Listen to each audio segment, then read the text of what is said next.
Can you believe we're now only 8 days away from the April 2nd event, or, as they may say, 192 hours, not that I'm counting or anything, and today we are not only discussing what the future of Zelda is on Switch 2, both what it could be and what we want it to be, but to do so I brought in a Zelda expert, being Captain Bergerson, who does all kinds of Zelda-based content. How are you doing today, Daniel? I'm doing good, thank you for having me. You're very welcome. I'm happy to have you, because I know that you know probably more about Zelda than I do. I'm just a man who plays the games casually and has thoughts on them. But you are one who has like very closely analyzed the design of these games. You have a whole series on your YouTube channel where you break down the dungeons and everything. And I'm excited to see what your hopes are and expectations are for Zelda on Switch 2.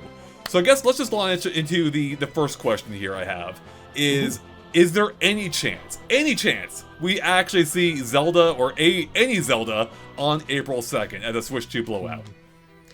Right. So I actually think that it's a kind of a slim chance, in that Zelda development cycles have gotten longer and longer as the series has gone on. We really didn't know how good we had it in the early 2000s. But yeah, I mean, we're looking at years between releases, and we just got spoiled with back-to-back annual releases of Tears of the Kingdom and Echoes of Wisdom. I don't see like a new mainline title like necessarily being released this year or anything, but what I could see happening as like a little tickle, a little tease is almost what's akin to what we saw from the Switch 1's reveal with Mario Odyssey, which was not a title that had been announced at all whatsoever at that point. But we just saw like, just a little snippet, a little snippet of gameplay of what we now know was Mario Odyssey. But that got people kind of talking and getting people curious, getting buzz about like, what's this new Mario game? So I could see them doing something like that, but probably not like a new mainline title being necessarily like announced at this event. That's this April. You bring up a really interesting point that I hadn't really been considering, because I think I agree with your overall idea that a new Zelda is probably nowhere near ready, or at least a brand new 3D Zelda is probably nowhere near ready. We're unlikely to see anything of significance. There is always a possibility they do a teaser a la Tears of the Kingdom, which was shown off years before it came out, and ended up having changes before then. But then your whole thing reminded me, and like with Mario Odyssey, we didn't really know like what, rather in Mario Odyssey's case, we barely even knew what the game was. We didn't even know about capturing until the fuller trailer. But then that game ended up coming out, that same year, and that's not going to happen here. But then it reminded me of how at several consoles before for Nintendo, at like their premieres, we've had Zeldas teased. The thing was, the games that ended up becoming looked almost nothing like those teases. That happened on, at least on the Wii U, and on the GameCube as well, where we got these really cool looking Zeldas, and then the final game ended up looking nothing like it. Do you think that could happen here, where Nintendo follows that same trend? Ooh, if they were to do a tech demo of that sort, I could see them just being like, here's Breath of the Wild running better, instead of like having a technical showcase that's although I guess the Wii U one was basically just, this is Twilight Princess looking really fancy. So yeah, maybe actually, now that you mention it, that does seem plausible. I just would, tell people to err on the side of caution of what to get too amped up over if there's no, title release or official announcement, because people still pine after that Wii U tech demo. All these years later, right? I'll be honest, I go back to it, I'm like, God, that looks beautiful. Obviously it wasn't even a game at that point, but I'm like, man, what could have been? That looked really cool. Not that I didn't want Breath of the Wild, but at the same time, like for a classic style Zelda, that looks sick. Same thing for the GameCube demo too. I still think that looks awesome as well. Anyways. True. I actually think you hit on something there that's far more plausible than anything, because again, the modern Zeldas take forever to make. Like the 3D ones, they take what 6, 7, 8 years, or I think 6 or 7 years. I think is what they've been taking roughly almost.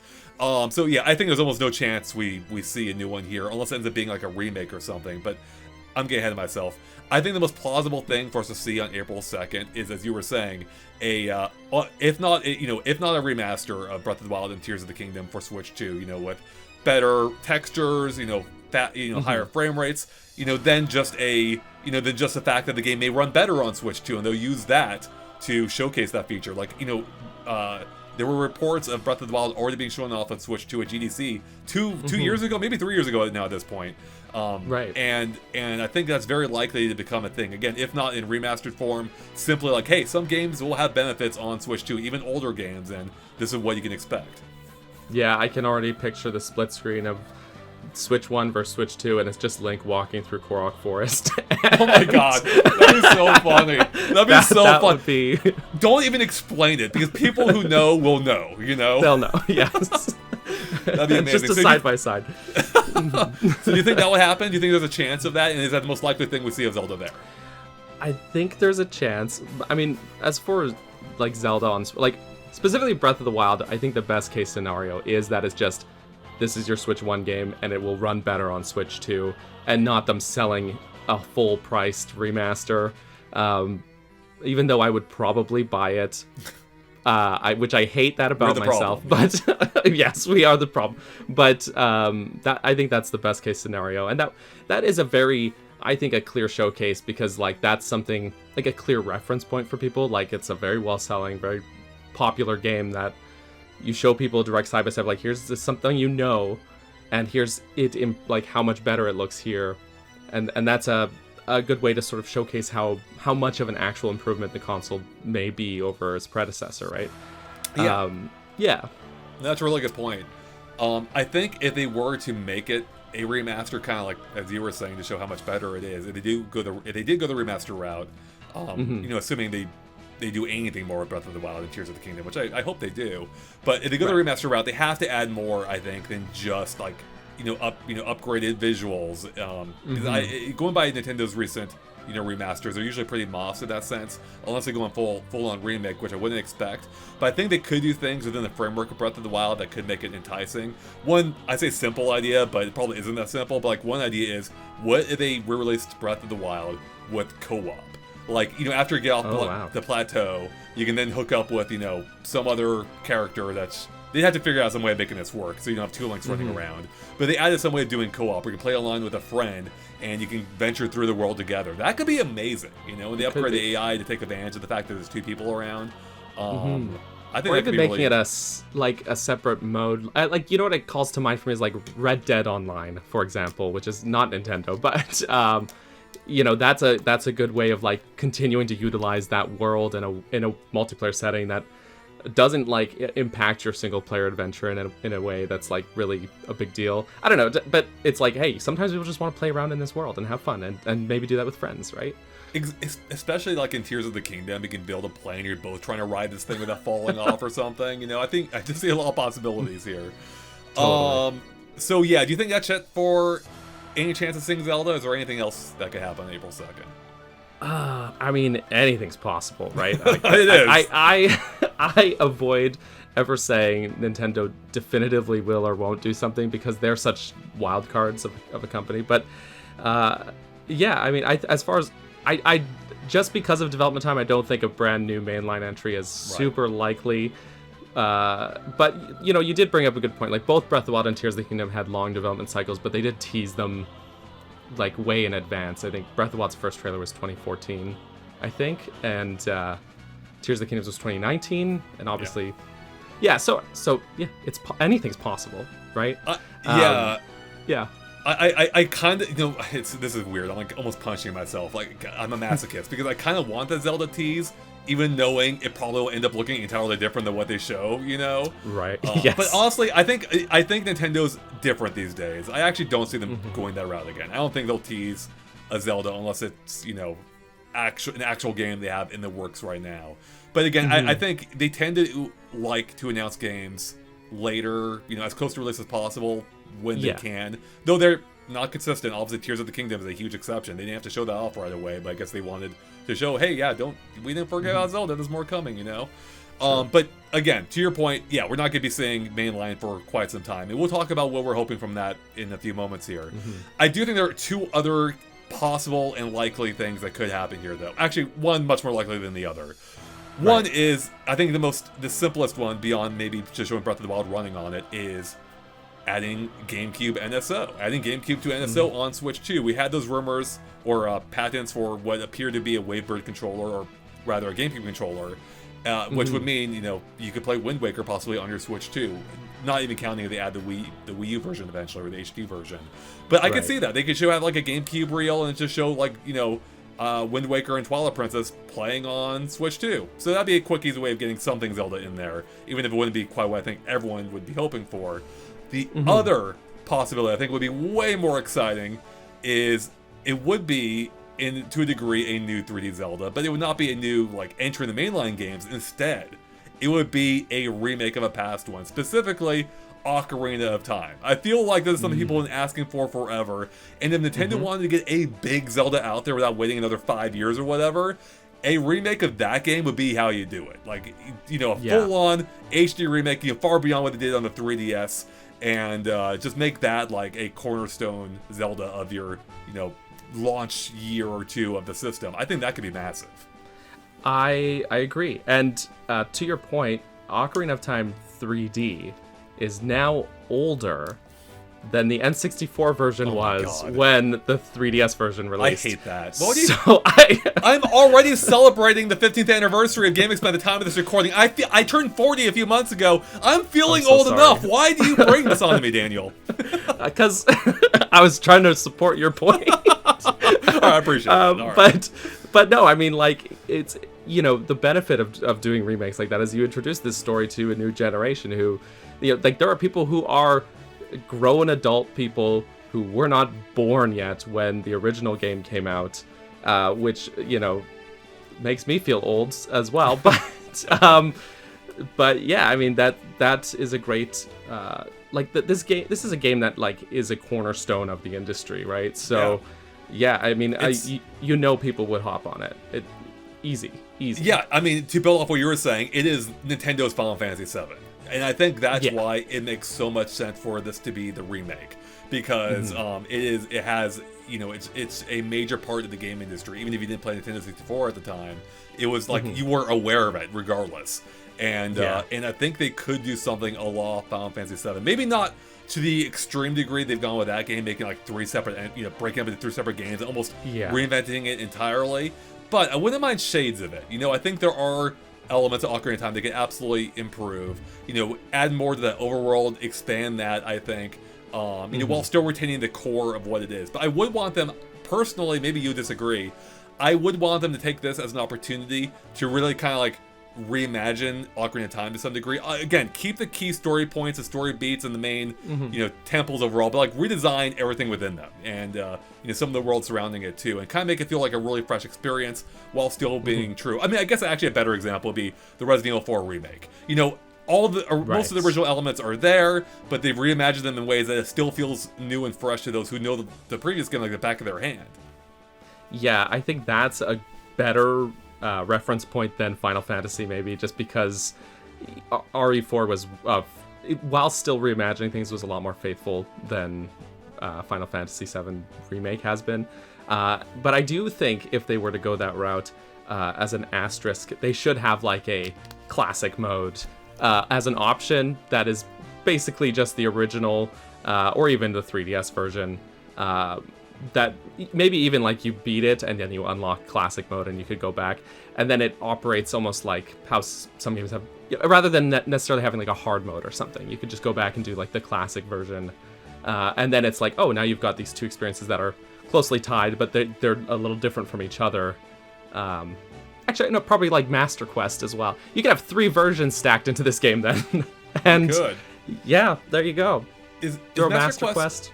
Yeah, I love that idea, just for the complete, the sake of having everything. But one thing I dislike about remakes inherently is just that how it kind of like, it just confuses the conversation, right? Like whenever someone starts talking about Resident Evil 4 now, I'm like, are you talking about the original or the remake, And and some people are like, I love the remake way more. And I'm like, they're basically the same game, Anyways, so I get that. But then, with Nintendo having NSO now, it's like they probably just keep the classic games on NSO. That way, they don't give away freebies these days so much, I think, right? But I like your idea. And actually, it would be really cool if they went back and added more documentary style features too. Like talk more. The creators of these games aren't gonna be around forever, and unfortunately, and now's a great time to get their insight and reminisce more about these original games, especially because so much of what they put out at the time was in Japanese and wasn't ever Mm-hmm. translated, and it would be great to have some modern insight, especially that contrasted against how they decided to remake it in new form. But again, this is all speculation. It may never happen, but I personally hope it does. So I think as well, it's a good opportunity for them to add in things or flesh out things that were underbaked in the original. And this is one of my favorite games of all time, so I'm not here to smack talk Ocarina of Time. Fully but agree, yeah. It notoriously had a messy development cycle, and a lot of things got left on the cutting room floor. I think the final product of the game is probably something to the tune of like 2/3 the size of what the original game was intended to be. So it could be an opportunity to add some of those things back in. Like, there's a reason that like people still Google Zelda, right? Like, what was that? What was the deal, right? So, if it could be an opportunity to fulfill that original creative vision. We don't necessarily need like permanent footsteps left in the sand like Miyamoto apparently teased, but things like the ice arrows are like woefully useless in Ocarina of Time, and who knows, maybe just add a little more use cases for things. I'm gonna stop. No, I need those footprints in the sand. Okay, I need okay, those. Fair enough. But fair yeah, enough. I love that point. Like, yeah, because they had to cut things, and it's a testament to how good the game is that no one really noticed or cared. But this would be a great time to really like revisit those ideas. And again, like, now's kind of time. These original developers aren't going to be at Nintendo forever, let alone on this plane of existence, sadly. Mm-hmm. And it would be so great to give them the opportunity, if they want to, of course, to revisit that game and remake it for modern audiences. But Totally. I think that's the most. If they want to get 3D Zelda out there, I think it's probably one of the better ideas without making us wait, because it is going to be a long wait for the next 3D Zelda otherwise. Going probably at least, at a minimum, I would say 3 years from now. And that's on the optimistic side. More realistically, I think probably 4 to 5 years. But they've already had, assuming they got to work right after Tears of the Kingdom, they have potentially 2 years worth of work already put into it. So we'll see. We'll see. Yeah. There are other remakes, of course, that you already mentioned, the GameCube games. I know I do think the Oracle games needed a little bit more treatment, or could benefit more from a treatment as well. But I think as far as what is a sound decision for like what would actually get people onto this new console, I agree. Ocarina of Time is maybe the way to go. Then we go back to Majora's Mask and find all new ways to screw that version up. Yes. The 3DS port. Oh no. We don't talk about Majora's Mask 3D. Agreed. Yes, that's why I brought you on, Daniel. All right, now we've explored a lot of like potential things that could announce. Maybe those surprises, like a whole new Zelda spin-off. Always a chance of that happening. Not a mainline game. So they kind of ran a spin-off, and of course, all bets are off at that point. It could be literally anything. I mean, they made a Zelda rhythm game a few years ago, right? And well, they didn't, but they had an indie developer do. So anything is possible. But now I want to turn our attention to what is almost certainly, to come, being that next 3D Zelda. The true mainline 3D entry. What is that going to be, Daniel? We've now had Breath of the Wild, Tears of the Kingdom in this new open world format, with Tears of the Kingdom kind of taking, I think, a bit of an unexpected departure, still being open world, but kind of going off in a weird new direction, I think, that no one really expected. A lot of people ended up loving it, though. But what do you think is this third entry going to be about? Like, is it still going to be open world? Right. Is it going to be something else? What are you kind of thinking and hoping for here? Well, if we were to take Aonuma at his word, which, I mean, honestly, I'd say take anything he says with a grain of salt, because after Skyward Sword, he also said, like, one-to-one sword controls is the future, and then Breath of the Wild did not do that, right? Yep. So just to keep that in mind. But if we were to take him at his word, we would know for sure that open world is the way they want to continue. We also know that they're done with this version of Hyrule. He said post Tears of the Kingdom that like they feel like they've done everything they can in this world. And yeah, I'm ready to move on. So my hopes would be something completely out there and weird and wacky, because that, I think, is when Zelda, or a lot of my favorite Zelda games are when they just get weird with it, like Majora's Mask or Link's Awakening. Yep. They just get weird. They get out of Hyrule and they experiment and get wacky with it. I do believe he also said Ultra Hand is a one and done deal. That's Tears of the Kingdom, so that's that game shtick. So that's probably unlikely to come back. I know we had Bind and Echoes of Wisdom, but Bind is far more restricted in what you can do with it. So yeah, hopefully, I kind of anticipate something more akin to, and again, this is maybe a bit of a pipe dream, but more akin to like a 3D reimagining of Zelda 1 in a much more visceral way than Breath of the Wild was. A lot of people say Breath of the Wild is just a remake of Zelda 1. It's not. It's very different in my eyes, but... So by that, do you mean like an actual like top-down Zelda again, or... No, I think more in a spiritual sense of just trying to tap into the sort of game essence of that original title in a way that... Isn't that Breath of the Wild, though? Or what distinction are you drawing here? In a way. I think in some ways Breath of the Wild was what they were going for, but right. I think they didn't necessarily get there. And so I think that they're going to try and tap into that. Still, you have your freedom of exploration, but Zelda 1's a much more punishing experience, and maybe I'm a bit of a masochist too in that sense. But so you want more challenge, is what you're saying? I absolutely do want more challenge, and in a way that's not super front-loaded like Breath of the Wild was. Even Master Mode, the farther you get through that game, the easier it gets, right? So totally. I forgot I was even on Master Mode at some point. Yeah, it's very front-loaded with in a lot of ways, in doling out new abilities, in challenge. So I think that, just kind of a return to roots in a way would be very cool, where there's just a lot of mystery and a lot, like, Breath of the Wild is like, its mystery hooks are very short-lived. Do you know what I mean? You're like, what's over there? What's under this rock? And then you resolve it, and then boom, you resolve it, I want something a little more cryptic and enigmatic. And like the game that comes to mind is Tunic, really. One of my favorite games. I need to go back and play that more. I only got 15 minutes in and I got stuck on a puzzle, I think. I'm like, I'm too stupid for this game. Man. I need to give it more time. So I'll show you my notebook. I kind of like where you're going with this. But I think Breath of the Wild did try to tap into some of that, but it didn't quite hit it on all notes, even though I think it was really good in its own right. So you kind of, for one, I think maybe this is part of what you're getting at. They should bring back magic. Like, I think that should be... Yes. Yeah, so, bring back the magic. I think it did lose a little something when they went more into the technology angle, but that inherently has a little bit less mystery, and the game didn't seem all that concerned, too, with, like, building mysteries, which is something I do kind of miss about, especially the weirder Zeldas, as you mentioned. Majora's Mask, Link's Awakening, thick with mystery, and I would love if they went that route. But I'm going to propose something a little different. Because I like your ideas, and I think that can still work. But maybe within the context of one of my other favorite Zeldas, which actually isn't that weird of an entry, but it's just so well polished, being A Link to the Past, which just so happened to be the third iteration of that original Zelda line of games, right? And this now would be the third iteration of the open world format. And I think this is the time for them to really, truly dive in and deliver on the full potential of what an open world Zelda can be, both in being open world, but also maybe veering a little closer to some of the some of what makes a Zelda game Zelda. For me particularly, I think to your point, mystery, magic, and then also I just need better rewards. And this isn't specifically a complaint about breaking weapons, though it may be tied into it. But the problem with Breath of the Wild for me is I reached a point where I'm like, nothing I'm looking to find matters. I've got enough hearts, I got enough energy, nothing really matters at this point. Why am I going on my way to get another thing that's going to break in 5 minutes? And I want there to be better rewards, possibly in the form of hiding temples around. I would love if they honestly...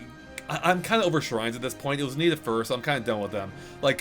Get rid of them, but maybe hide temples around, smaller temples, not necessarily, not necessarily. I don't want 100 full-size temples, but maybe use the time that we've gone into those shrines and make more temples hidden around. Then one of my favorite things in Tears of the Kingdom was I accidentally stumbled across the 5th underground temple without realizing it was part of the story quest. I'm like, oh, this is so cool. I didn't even know this was, here or part of the story. But then, once I found out it kind of is a requirement, if I remember correctly, it kind of took away a bit from me finding it. In any case, I love that feeling. I would love for them to do more of that, where I kind of just stumbled upon dungeons in, the past Zelda games, like Zelda 1, as you mentioned, or even A Link to the Past. Right.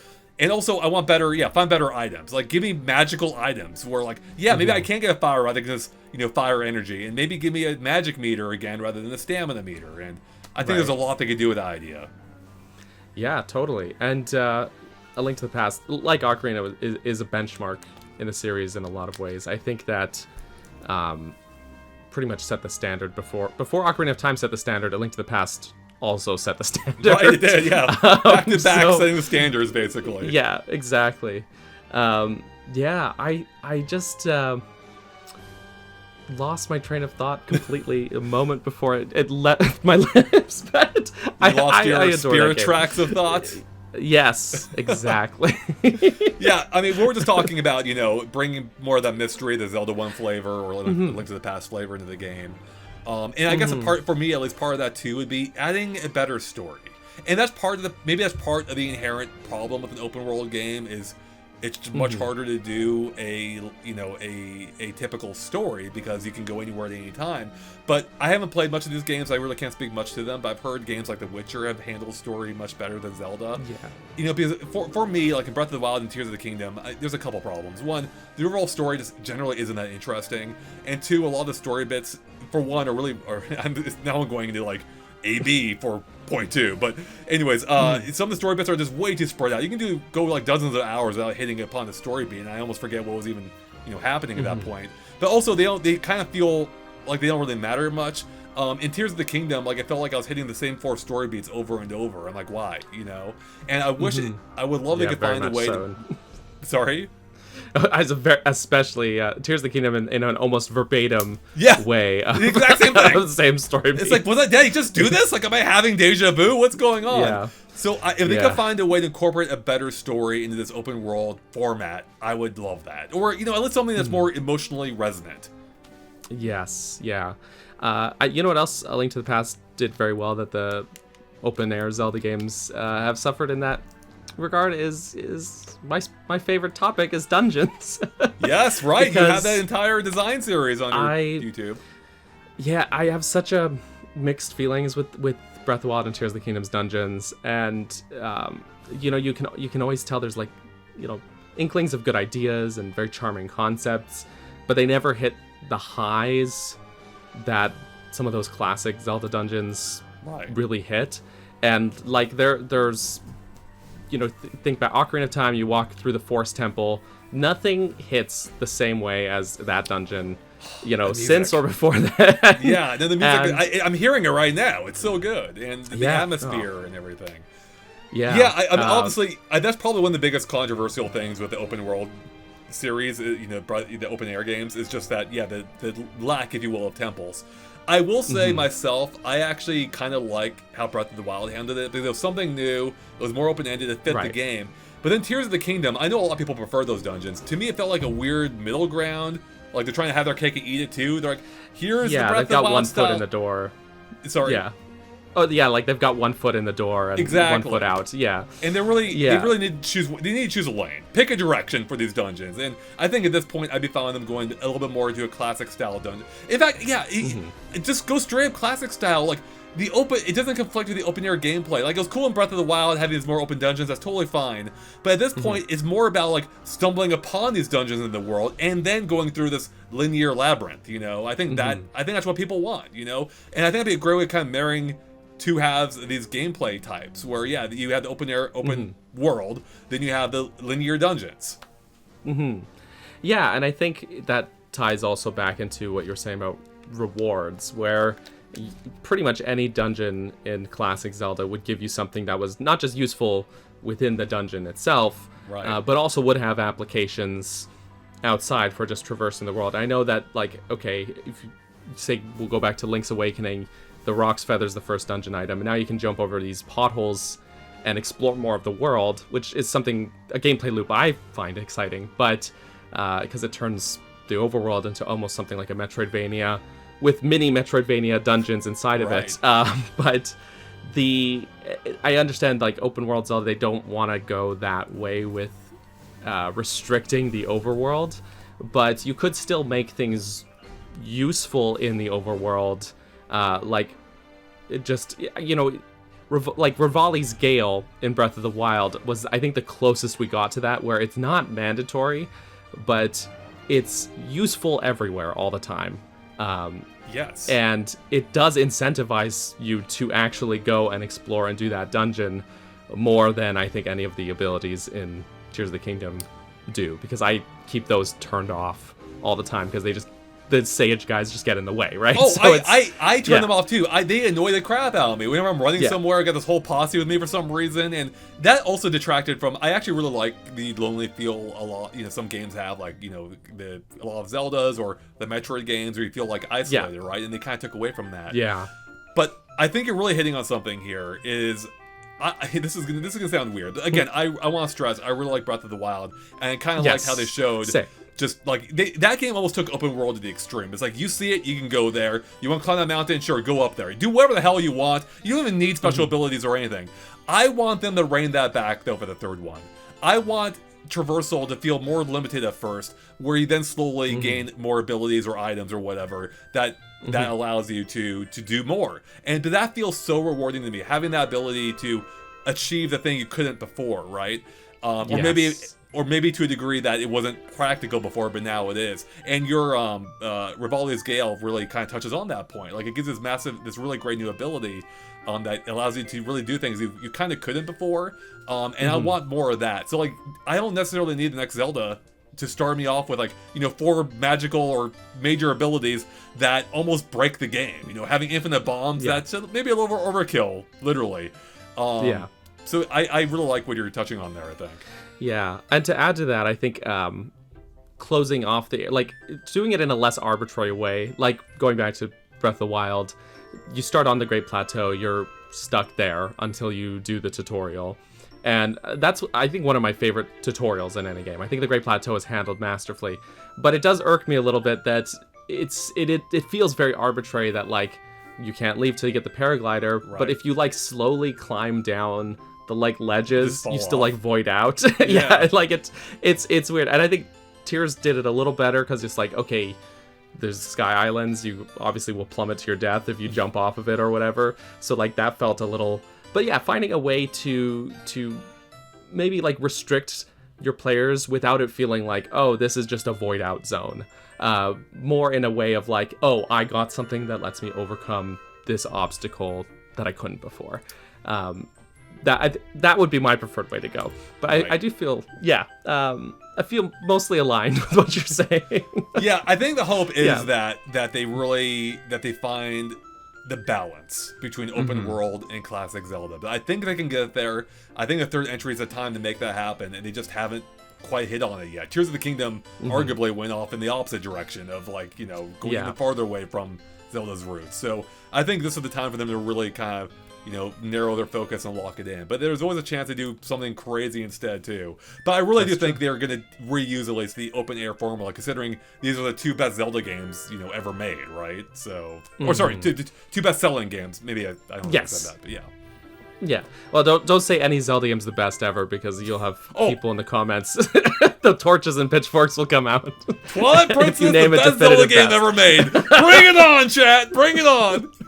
All right. I think we've covered a lot so far, but to kind of wind down a bit, is there anything else for Zelda you think they could possibly do in the near future on Switch 2? Anything else you might possibly expect or you might hope for on the platform, possibly before the next major, 3D mainline entry?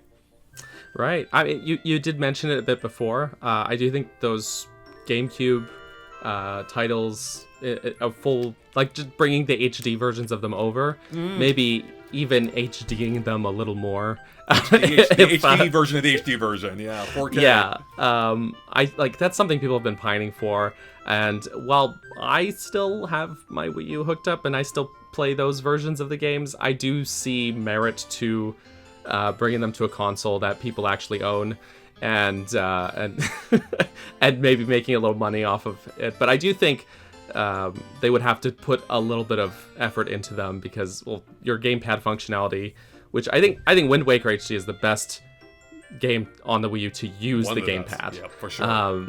There's something about, like, sailing and being able to, like, have your map like that. is incredible. Or rearrange your inventory. I hated sailing in Wind Waker on GameCube. Wind Waker HD fixed all of my issues with it. Faster sailing in general, being able to not having to deal with the wind constantly, and being able to do things while you're sailing, which you couldn't before. There's nothing you could do. Right. You just wait and sail before on the game. Yeah, so my concern about bringing those over is like, will this be an inferior version to the Wii U version now because you don't have your second screen and you don't have your essentially uses for that downtime. And I think Twilight Princess they could make it look a little nicer. I think they could have made it look a little nicer for the Wii U already. But if they were to bring that over, which I don't think is unlikely. I think we've had people who have varying degrees of reliability all say that these ports have been ready and they're just hanging on to them. Maybe they were hanging on to them for Switch 2. I don't know. I'm not an insider, but it's fun to think about. Right. Mm-hmm. Yeah.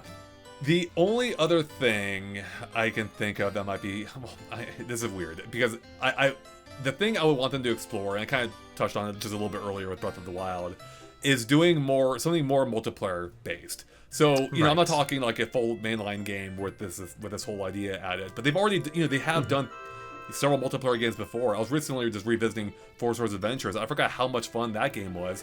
But then it's very fun. It's great, on the GameCube. I loved it. But then at the same time, it's even hard for me to understand fully why I didn't love Triforce Heroes. I thought that game's design just kind of annoyed me. And I think it's actually, I do think I know why. I think Four Swords Adventures found that perfect balance between teamwork and working solo, because you can kind of go off and do your own things, for a while, but then you do have to work together at the same time. And they even had a competitive element too, and I thought it was really fun. Whereas Triforce Heroes, I felt like I was being roadblocked constantly by having to work with my teammates, and that just really kind of slowed down the pace of the game and made it almost more puzzle focused than anything, to my memory at least. So I would love, though, if they did something of that nature, maybe in 3D. Again, I'm not talking a full giant world or anything, but maybe some kind of 3D based co-op game, with isolated levels that you go through. Yeah, something just on a smaller scale. This is really out there, but I don't. You're just talking about multiplayer Zelda experiences. My mind, for some reason, went to I think, what was it called? Battle Quest, which was in Nintendo Land on Wii U, and it was just like a fun thing. I agree. It's just fun to get together with some friends and. Oh my god! If there somehow is a Nintendo Land 2 on Switch 2 featuring another Zelda minigame and whatever else, I would be so there for it. That's something I hadn't considered. It's probably unlikely because Nintendo wants to stay as far away from Wii U branding as possible, but you never know. Or there could be another, maybe another spiritual successor to that as the party game for Switch 2's launch, as they often like to have. Yeah, I would have preferred something, or I would prefer, in this case, something more in that direction than in the 1-2 Switch direction. Because that felt like very much a pack-in tech demo more than like a game, even though it was a full-priced game. And Nintendo Land came pre-installed on my Wii U when I got it, so and that was I had way more hours of fun with that. So even if it's not Nintendo Land 2 literally in the branding sense, it could be something akin to that, or Nintendo Land adjacent at least. Exactly. Just as long as it's fun, right? Yeah, that's exactly it. And it would be, and I think Nintendo Land wasn't a bad concept. I think it actually would be smart on a system that's guaranteed to sell more than the Wii U. It allows people, allows wider reach of the brands that people may not be visiting, or may not be aware of. And this could be a smart way of going about it. Much like the whole idea of Nintendo entering theme parks and movies to expand the reach of their brands. Totally. I think if Nintendo Land had launched on a console that wasn't the Wii U, it would be as fondly remembered as things like Wii Sports and Wii Play and stuff like that, right? So, I mean, there's, you could work on the titling, but just something like that I think that kind of title is great for a launch, especially if it's a tie-in bundle where it showcases what this thing is all about, what it can do, and what improvements it has over the previous console or its gimmicks, etc. Right? So, but yeah, I mean, I think one thing Nintendo Land excelled at was having such themed mini games, whereas Wii Sports was just sports, right? So, which is fine, that's fun. But for Nintendo fans, or even people who are just like maybe casually like know Mario and Zelda, but have never touched an F-Zero or Metroid game or something, that's also like kind of a way to introduce those IPs to them, right? Right, exactly. And I got it, by the way. Zelda sports. Zelda sports. Actually, that would be kind of cool. They made sports in the Zelda universe that are, kind of like their version of whatever the Harry Potter sport is. Like, they're made up sports, Oh, yeah. And that, I don't Horse know. racing and jousting and Yeah, exactly. yeah, actually you could do something with that. Bring or back, just put more crossbow Zelda training. characters in. Oh yeah, bring back Link's crossbow training, the best yeah. Zelda game. Zelda on Wii U at least. Or Wii, sorry. All right, one more thing that I got reminded of. Zelda movie. Coming up sometime next few years, probably. I would assume Link might talk. There's no guarantee of it, but maybe. Right. Do you want Link to talk in the next Zelda game? And should he? Ooh, there's no right answer to this question, but I think he should, honestly. Yeah. And I think they could handle it a lot like they handled Mario's voice in the Mario movie, which was they kind of just acknowledged the game voice, and then they're like, yep, that's a little bit, and then now we move on, and we're having a real movie now.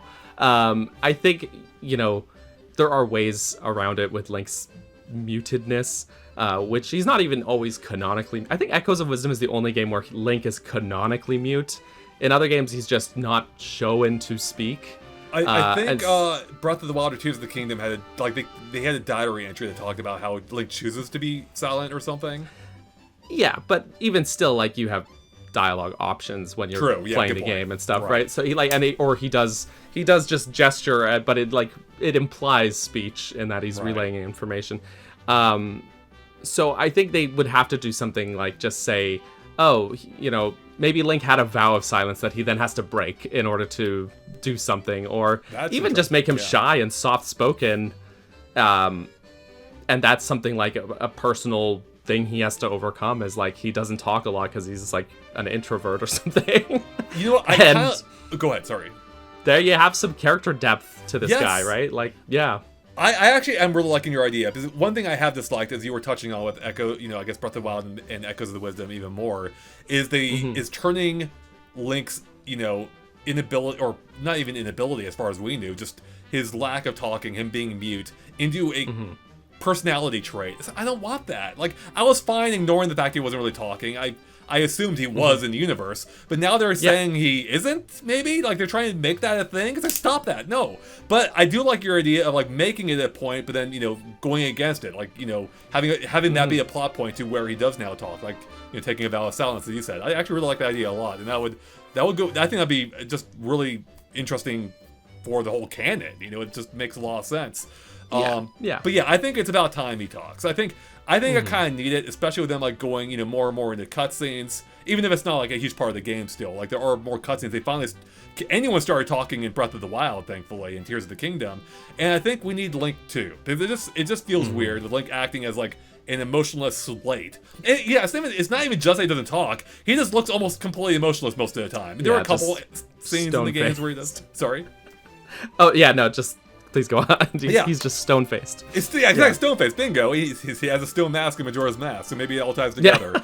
But yeah, let me see him react. Let me see him, talk back. Not in the sense of, just being a dick. Just like, having him communicate with anyone. Like, I think that's part of the reason why, too, Zelda and other characters sounds a little stilted and awkward. But they have no one to bounce off of. They're just talking to themselves, basically. And I think it would just be that next extra step that will go a long ways in making Link feel more like a character. The Nintendo loves this idea of having them be avatars, but I think for a lot of people, we never really think of Link as just an avatar. We think of him as an actual character, so why not embrace that and make him more of that? And even in the series itself, Link emoting more has never broken my immersion of the game or what. Like in Wind Waker and Skyward Sword especially, those two games, Link is very emotive, he's very expressive. And I've never felt like, that was a problem for the story. It was just like, they could, in fact, I'd say they could have taken it farther than that, and let him emote more, and even speak. I think it is sort of a weird vestigial of the series, if you will, like, of just old game design that has stuck around well past what is necessary. And it even felt awkward. I think that the moment for me that it felt the most awkward is in Echoes of Wisdom, when they went Zelda, who has always had a lot of personality and spoken in these games. Then they turned her into a silent protagonist. And then you have moments where Zelda and Link interact, and you just have them just like stare at each other emotionless for a moment. Right. And like one of them nods, and then they move on to and it's like, oh God, like this is really, we need to do something about this. Because it's more immersion breaking for me to have these two silent characters stare each other in the eye for 2 seconds and do nothing and say nothing than it would be to just have some dialogue. So totally agreed. It's time, especially for a movie, though. Especially for a movie, it's time to make Link speak. He kind of needs to talk in the movie, I feel like. I mean, they could make it work without, but I think they really need to. If they don't, that just tells me they're never going to have Link talk ever, which if he wasn't the main character, okay. Right. But if he's the main character, he's got to talk. It'd be like making a Halo show where Master Chief never has his helmet on the entire, at any point during it, right? That'd be stupid. Ooh, that would be pretty silly if they did something like that. I hope they never do. That's something never happened. All right, we've talked a lot about, potential announcements, our personal hopes, but how are you just feeling right now in general about Zelda on Switch 2? Like, are you excited to see what its future actually is? Just how are you feeling right now? Are you trending more excited, or what do you think? The most exciting part of it for me is, and this is the part that gets me most motivated, because we have zero actual information to go off of. Right, nothing. What I always think of as exciting is thinking about how Zelda has, as a series, constantly pushed technical limitations of its hardware. Right. Even Ocarina of Time, like that game was it was originally planned to do more than what the N64 was able to do, which is why it was so scaled back. And every game since then has had so much cut content because they want to do more things than the hardware will let them. Right. And you really see on the Wii U, if Breath of the Wild, because it's a Wii U game, I think a lot of people forget, if Breath of the Wild was what they could do with the Wii U, then I can only imagine the chains coming off and what they're able to be able to achieve with newer and better hardware. Yeah. And I'm not just talking about game looks pretty or graphics. I'm talking about like scope, set pieces, things like that. Mechanics even. Great point. Yeah, Zeldas usually are like a technical showcase, whether visually or even just gameplay-wise. Like, even Tears of the Kingdom, a lot of developers are praising like how Ultra Hand even worked on the Switch. The fact it worked, not just at all, but it's one of the most impressive things we've seen in the game, and that's really cool. So if they can, I don't necessarily need a mechanic like that, but it does make me excited for what they will accomplish on Switch 2. And you were talking about scope, and it reminded me of just an idea I've had for the next 3D Zelda, which I think would be neat, is that they took the idea of the open world, of course, but used it within the context of like Wind Waker, of like a giant ocean where you sail out, you come across great plateau sized islands, and that's now your Zelda. You come across these giant land masses in the sea, and that would look amazing on Switch 2, whether or not it's that would be incredible. That would be incredible, because as much as I love Wind Waker, I mean, I know like Wind Waker actually is a great example of a game designed where they scaled things back, and I've heard they essentially like placed the islands in exactly enough with exactly enough space between them, and exactly the right amount of sailing speed for the GameCube to be able to render things smoothly, to basically make it an open world game like that, right? So again, it's like scope gets expanded with new technology, right? So yeah, to answer your question, I am excited, but maybe not for the reasons people might assume. Yeah, the danger is it's easy to get overhyped and then be disappointed about what we actually end up getting, but I'm still excited to see whatever the hell it is Nintendo's cooking here, whether or not it's a 5-year wait or not. I'm hoping there's more before the next 3D installment. I'm sure there will be. And I'm curious to see what that's going to be. So whether it's a remake of Ocarina of Time, some spin-off, another top-down, whatever it ends up being, I can't wait. Captain Bergerson, thank you so much for joining me today. Everyone needs to know that they, where to follow you at, because you make some amazing content in your YouTube channel with your dungeon design breakdowns and all that. So tell everyone where they can follow you at. Yeah, all of my socials are at Capt Bergerson, including YouTube. That's CaptBurgerson. And as in, there's a burger who is my dad, and I'm the captain. I'm the captain now. So yeah, and I make content about Zelda mostly, occasionally other things if it interests me. But then YouTube reminds me of its algorithms and that's bad. Don't branch out ever. And so mostly Zelda. Yeah, YouTube can be frustrating sometimes. So yeah, definitely check out the channel. I'll link to it in the description below. And with that, thank you so much for watching, everyone. Thank you for joining me, Daniel. It's been a lot of fun talking about the prospects of Zelda on Switch 2. And that wraps up for day 8 of our countdown. Or I guess day 3, but we're 8 days away now. But soon to be 7. So stay tuned tomorrow for another Switch 2 topic as we continue, talking about it up to the April 2nd event, along with more guest stars along the way. With that, thanks for special guests, I guess is what I should say. Anyways, thanks for watching, everyone. We'll catch you later. Bye. Bye.